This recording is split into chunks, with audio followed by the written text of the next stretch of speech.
May panibagong lugar na naman na pwede nyong puntahan kasama ng pamilya mo. Pwede rin kayo mag-date dito. Ang daming pwedeng activities na pwedeng gawin at meron pang haunted house. Tingnan nyo naman yung itsura niyan.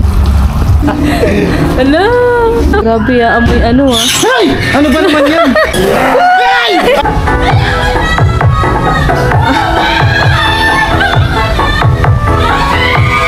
Dito nga lang pala yan sa may Quezon City, Circle of Fun. Nag-commute lang kami papunta dito at sumakay kami sa may LRT2 at bumaba kami sa may Anona Station. Daan lang kayo sa may North Exit, tapos dito kayo dadaan sa may mga ukay. Pagkatapos ay bababa kayo sa hagdan at dire-diretsuhin nyo lang at makakalabas na kayo dito. Dito yung mga pila ng jeep pa City Hall. Minimum fare lang yung bayad at 15 to 20 minutes makakarating na kayo sa may City Hall. Pagkatapos dadaan kayo dito sa ilalim. Under maintenance pa nga to pero grabe makikita nyo na yung laki ng bago, napakaganda na dito. Dati nakakatakot dumaan dito pero ngayon tingnan nyo naman napakaaliwalas. At ang gaganda pa ng mga painting. Pagkatapos, pagdating sa dulo, aakit lang ulit kayo ng hagdan at makakarating na kayo dito sa may circle. Marami nga pala kayong pwedeng pag food tripan dito. At ito napabili nga kami ng buy one take one na burger. Ito nga pala yung entrance ng Circle of Fun. Weekdays nga pala kami nagpunta kaya walang ganong tao. Kailangan nyo nga palang magbayad ng entrance fee bago makapasok dito. 30 pesos each yung bayad. At ang sabi, wala daw entrance fee kapag morning ng weekends. Pag weekdays, 4 PM sila nagbubukas at kapag weekends naman, 8 AM. Maraming mga rides yung pwedeng ma-enjoy ng mga kids dito. Ipapakita ko sa inyo isa-isa yung mga rides at kung magkano ito. Para ready na yung budget nyo kapag nagpunta na kayo dito. 3 feet minimum height requirement ang kailangan dito sa carousel, astrojet, at dito sa mga motorcycle. 70 pesos each yung bayad dito sa ticket. Dito naman sa kiddie wheels, 80 pesos yung bayad. Sa mga adult naman, ito yung marerecommend kong itry nyo. Yung skybike. 120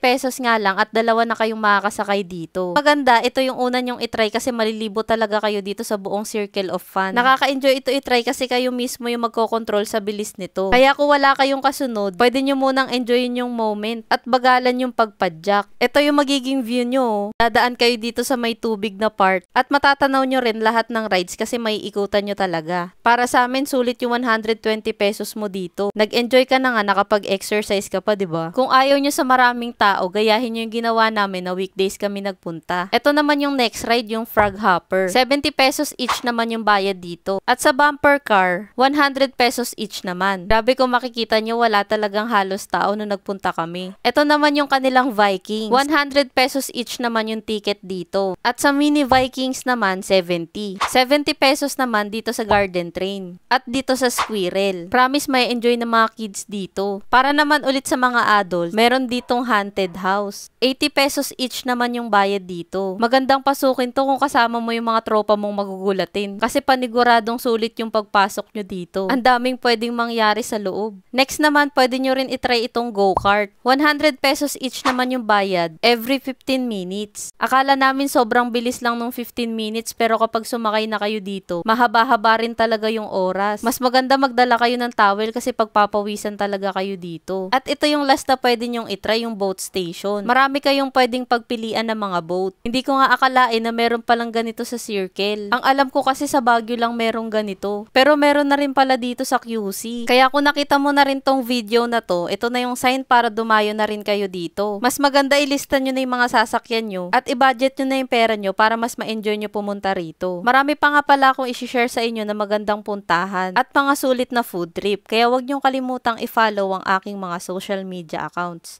Yun lang, maraming salamat sa panonood. Bye!